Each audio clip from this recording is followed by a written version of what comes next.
There are some misperceptions in the market. This is information from NerdWallet Alfie, and this shows the percentage of homeowners that believe there are more houses for sale this year. So 45% of all homeowners say there are more homes for buyers to choose from in their communities now than there were a year ago.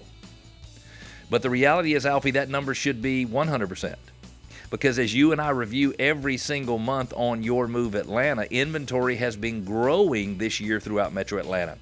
It's up just a slight bit in the detached category. It's up quite significantly in the townhome and condo category. But only 45% of homeowners say there are more homes for buyers to choose from now in their communities than there were a year ago. But in Atlanta, it's pretty much true across the board. Nearly 3 in 5 of those planning to sell in the next 18 months say there are more homes available for buyers to pick from in their area. So 58% of the home sellers surveyed believe there are more homes available for buyers to pick from in their area. Now, it is not universally true across the board, Alfie, that there are more homes available for sale in every neighborhood, but inventory is up at almost all price levels in Metro Atlanta. So I think it's always interesting when you have a disconnect in what's actually going on and what people think is going on. So the only reason we bring this up is that if you're looking to buy,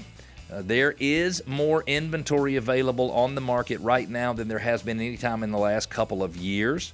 And so if you have been shut out of or have been beaten out, I should say, in a bidding process for a home, or you've tried to buy several homes and you've lost out on all occasions, you might find that now is a good time to get back in the market, especially this December, January, February market. If you're looking to sell your home, I suggest that you look very specifically at the absorption rate of inventory in your area. Take the number of homes that are currently for sale, assume that no new inventory is going to come on the market.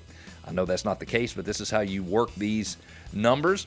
And you take the average number of homes that is sold per month over the last 12 months, and you figure out if 3 homes, for example, per month have sold for the last 12 months on average, and you currently have 6 homes available for sale in the neighborhood, you have 2 months worth of inventory. Now, as we've talked about inventories locally and the fact that inventories are rising, housing supply year over year nationally has been decreasing. So from last October through May, inventory was anywhere from 1.7% to 6.2% higher this year than it was last year, which means the market is starting to balance somewhat when you get additional inventory like that. However, in June of this year, inventory was exactly the same this year as it was last year. And listen to this, in July, it was 1.6% lower, August 2.6% lower, and September 2.7% lower. And we've actually seen, Alfie, if you remember,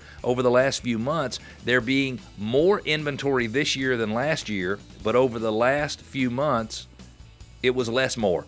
So it was 2% higher, and then it was 1.5% higher and 1% higher as an example. So inventory is starting to get a little bit more back in line.